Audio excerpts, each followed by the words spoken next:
Good morning, खुश आमदीद। बहुत बहुत शुक्रिया। अल्लाह करे कि तमाम लोग बहुत अच्छे से हों। अस्सलाम वालेकुम।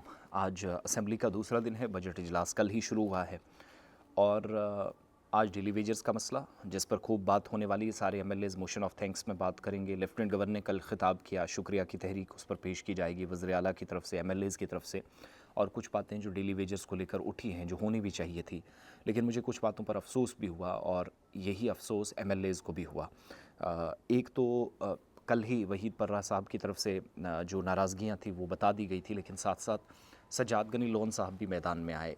उनने दो चीज़ें खुलकर कहीं और आज खूब हंगामा होना है इस बात पर कि क्यों बात नहीं की गई। लेफ्टिनेंट गवर्नर जो पढ़ते हैं वो सरकार का विजन डॉक्यूमेंट होता है, मैंने क्या किया है, अगले 1 साल में, 4 साल में, 3 साल में क्या करना है, मेरी अचीवमेंट्स क्या है, मेरा नेक्स्ट गोल क्या है, ऑब्जेक्टिव्स क्या है। ऐसे में सज्जाद गनी लोन ने अपने खिताब के दौरान जो जम्मू कश्मीर के लोग डिफरेंट स्टेट्स और यूटीज़ में मार खा रहे हैं, जिनको पीटा जा रहा है, जिनको तंग तलब किया जा रहा है, सताया जा रहा है, उन तमाम लोगों पर कोई बात नहीं हुई। लेफ्टिनेंट गवर्नर की तरफ से नाराज़गी का इजहार किया। एक तो ये गफलत उजागर की, दूसरा जम्मू कश्मीर में रोज़ाना बेसिस पर अपने तमाम फैमिलीज़ को पूरी ज़िंदगियाँ तबाह करके डेली वेजेस काम कर रहे हैं, उन लोगों की कोई बात नहीं हुई। जम्मू कश्मीर एडमिनिस्ट्रेटिव सर्विसेज के जो उम्मीदवार हैं, एज रिलैक्सेशन पर कोई बात नहीं हुई। और हालिया हमलों में ज़बरदस्त इजाफ़ा मुख्तलिफ़ हिस्सों के अंदर हुआ है। और ये जो नई तरामीम हुई हैं, जो आज उमर अब्दुल्ला साहब एक डॉक्यूमेंट भी पेश करने जा रहे हैं, मैं उस पर भी आऊँगा। लेकिन 32 से बढ़ाकर 37 साल जो तजवीज़ दी गई है कि इम्तिहान में उम्र जो है या एज रिलैक्सेशन हो, कम से कम 4-5 साल बढ़ाई जाए और इन नौजवानों के खदशात को मद्देनज़र रखते हुए फ़ैसला लिया जाना चाहिए था, नहीं हुआ।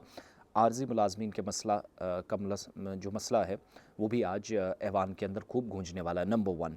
नंबर 2, आज ही उमर अब्दुल्ला साहब जम्मू कश्मीर जन विश्वास 2025 टेबल करने जा रहे हैं ऐवान के अंदर। असेंबली के अंदर 10 बजे इजलास का आगाज़ होगा, पहले क्वेश्चन आवर होगा और उमर अब्दुल्ला साहब जब ये जन विश्वास 2025, जिसको आप अमेंडमेंट ऑफ प्रोविजंस ऑर्डिनेंस 2025 यानी ऑर्डिनेंस नंबर 1 ऑफ 2025 कहते हैं असेंबली का, उसमें सारे लोगों की बात हुई। तो हुकूमत ने ना तो डेली वेजेस पर कल लेफ्टिनेंट गवर्नर के खिताब में कोई बात नज़र आई, इसी तरीके से बाकी लोगों की बातों में भी मायूसी थी। और बीजेपी क्लियर कर चुकी है, एमएलएज़ क्लियर कर चुके हैं कि डेली वेजेस के मसले पर आर या पार बात होगी। सीपीआईएम के एमएलए मोहम्मद यूसुफ तारिगामी बात करेंगे। दूसरे नंबर पर डॉक्टर शौकत हुसैन गनई बोलेंगे, उसके बाद डॉक्टर रामेश्वर सिंह बोलेंगे, मोहम्मद यूसुफ तारिगामी बोलेंगे, एमएलए बलवंत सिंह मनकोटिया बोलेंगे। जितनी भी अमेंडमेंट्स होनी हैं उसके रिलेटेड अपनी बात करेंगे। नेशनल लॉ यूनिवर्सिटी जम्मू में, नेशनल लॉ यूनिवर्सिटी ओमपुरा बडगाम में, आर्जी मुलाजमीन का मसला और 1000 सरकारी मुलाजमतों की बात, इस पर खूब सरकार को घेरने वाले हैं।